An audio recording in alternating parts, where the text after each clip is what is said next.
പ്രേമിക്കുന്ന സമയത്ത് നല്ല എക്സ്പീരിയൻസ് ഉണ്ട്. ഞങ്ങൾ ഇന്നലെയും കൂടി ഞാൻ സംസാരിച്ച് വളച്ച് വെച്ച് കുപ്പിയിലാക്കിയിട്ടുള്ളൂ. ചിലപ്പോഴൊക്കെ ഇല്ല എന്ന് പറഞ്ഞു കഴിഞ്ഞാലും അല്ലെങ്കിൽ ശരി വെക്കട്ടെ എന്ന് ഫോണിൽ പറഞ്ഞു കഴിഞ്ഞാലും ശരിക്കും വെക്കാൻ വേണ്ടിയിട്ടാവും പറയാ.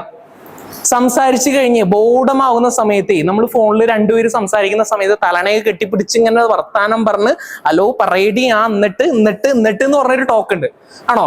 എന്നിട്ട് പറയുന്നതിന്റെ കാര്യം തന്നെ എന്താ, നമുക്ക് പിന്നെ പ്രത്യേകിച്ച് പറയാൻ ടോപ്പിക്കുകളൊന്നും ഇല്ലാന്നർത്ഥം. എന്നിട്ട് എന്ന് പറഞ്ഞു കഴിഞ്ഞ് പ്രേമിക്കുന്ന സമയത്ത് നമ്മൾ ഫോൺ വെക്കട്ടെ എന്നാ ശരി കേട്ടോ വെക്കട്ടെ എന്ന് പറഞ്ഞു കഴിഞ്ഞാല് വെക്കാൻ വേണ്ടിയിട്ടാണോ അപ്പുറത്തെ ആള് വെക്കട്ടെ എന്ന് ചോദിക്കണത്? അല്ല, അടുത്ത കണ്ടന്റ് അല്ലെങ്കിൽ അടുത്ത ടോപ്പിക്ക് നല്ല എക്സ്പീരിയൻസ് ഉണ്ട്. കണ്ടില്ലേ, ഞങ്ങൾ ഇന്നലെയും കൂടി ഞാൻ സംസാരിച്ച് വളച്ച് വെച്ച് കുപ്പിയിലാക്കി. അപ്പൊ ഇത് പറയുന്ന സമയത്ത് ശരിക്കും വെക്കാൻ വേണ്ടിയിട്ടാണോ? അല്ല, അടുത്ത ടോപ്പിക്ക് ഇട്ടിട്ട് എന്ത് ചെയ്യണം?